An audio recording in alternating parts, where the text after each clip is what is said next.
안녕하세요. 심리학자 이따입니다. 오늘도 책 한 권을 소개를 해드리려고 합니다.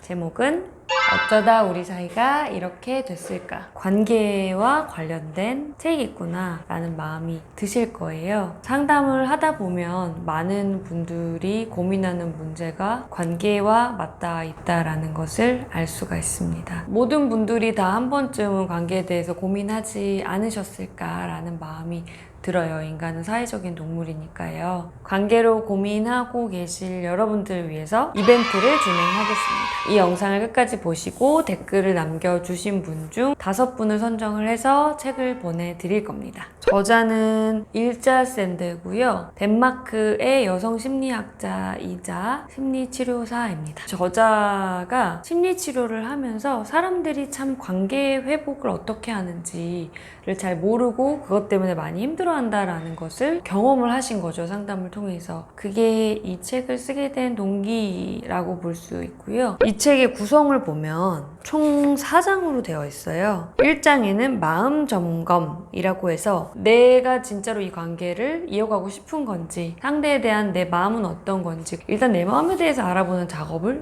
1장에서 합니다. 그리고 2장은 대화하기예요. 그래서 어떻게 다시 연결될 것인가에 대한 문제고요. 처음에 다가갈 때 어떤 방식으로 할 수 있을지, 어떻게 대화를 이어갈 수 있을지, 그런 것들에 대해서 다루고 있습니다. 3장은 문제 해결인데요. 이 관계, 예를 들어서 가족일 수도 있고 부부일 수도 있고 친구일 수도 있고 연인일 수도 있죠. 이 관계가 이렇게 틀어져 버린 주제, 그것이 나의 주제일 수도 있겠죠. 나의 패턴일 수도 있고요. 물론 상대방의 문제일 수도 있습니다. 그런 것들을 찾아내고 이 패턴들을 어떻게 변화시켜 나갈 것인가에 대해서, 그러니까 조금 더 깊은 내용을 다루고 있는 게 3장입니다. 4장은 떠나보내기인데요. 어떻게 용서하고 이별할 것인가에 대해서 다루고 있습니다.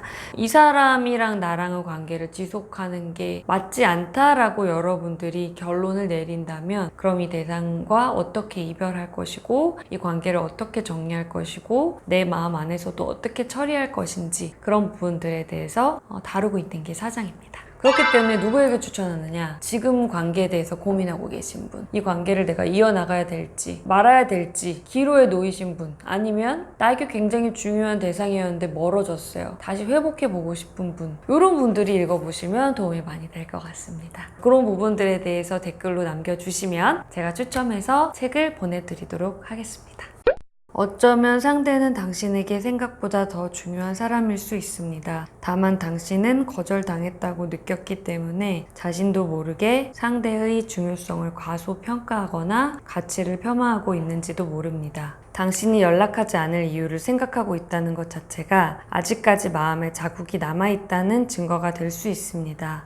당신은 그 사람에게 먼저 연락하기가 힘들어 마음에서 지워버리는 것을 선택할 수도 있겠죠. 하지만 당신이 소중하게 생각했던 누군가를 잊기 위해 의식적인 노력을 하는 것은 매우 고통스러운 일입니다. 당신에게 특별한 의미를 지녔던 어떤 사람에 대한 기억과 생각, 감정을 억누르는 것은 엄청난 마음의 에너지를 대가로 필요로 합니다. 관계가 이렇게 멀어졌을 때 이런 생각을 하잖아요. 나 별로 걔 나한테 별로 중요한 사람 아니었어, 이렇게 이제 생각하는 경우가 많은데, 그것이 진짜인지에 대해서는 생각을 해볼 필요가 있다라고 일단 저자가 얘기를 하거든요. 당신이 먼저 연락했을 때 거절받을까봐, 상처받을까봐, 그것이 두려워서는 아닌지에 대해서 한번 재고를 해봐라 라고 얘기를 하고 있고요. 설득력이 있죠.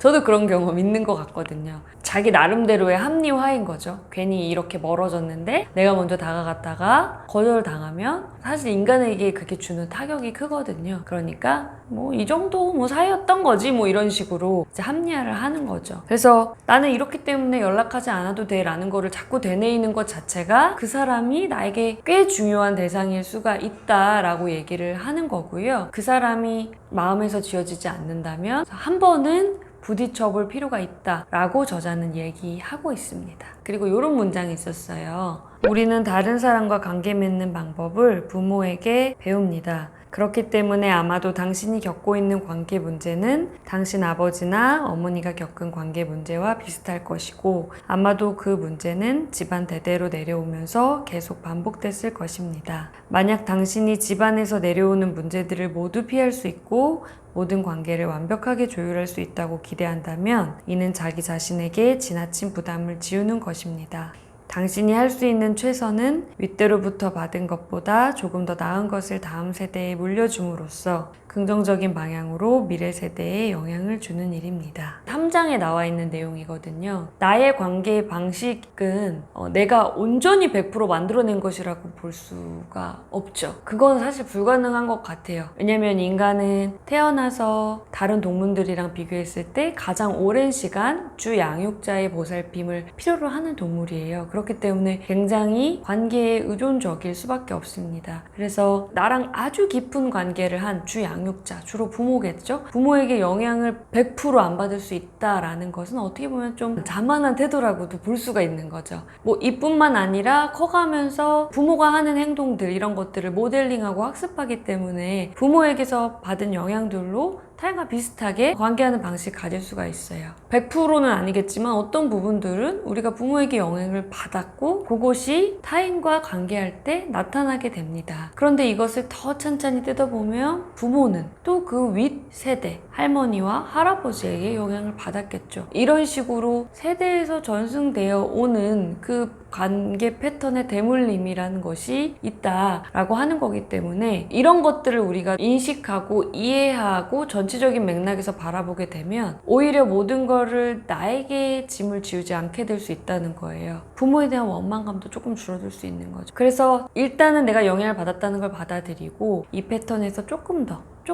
다른 방식으로 변화시킨다면 그것이 또 우리의 아들, 딸들에게 조금 더 다른 방식으로 영향을 줄 것이고 그 아들, 딸들은 또 자녀들에게 이런 식의 흐름으로 얘기를 하고 있습니다. 그리고 저자도 뭐 어떤 관계든 이어가야 되는 건 아니라고 설명을 하고 있고요. 특히 정신적 폭력이나 신체적 폭력 같이 상대가 나에게 폭력을 가한다면 그 관계는 끝내는 것이 마땅하다라고 강하게 얘기를 하고 있습니다. 그리고 마지막으로 그 끝부분에 에필로그에 있는 구절을 조금 읽어드리려고 합니다.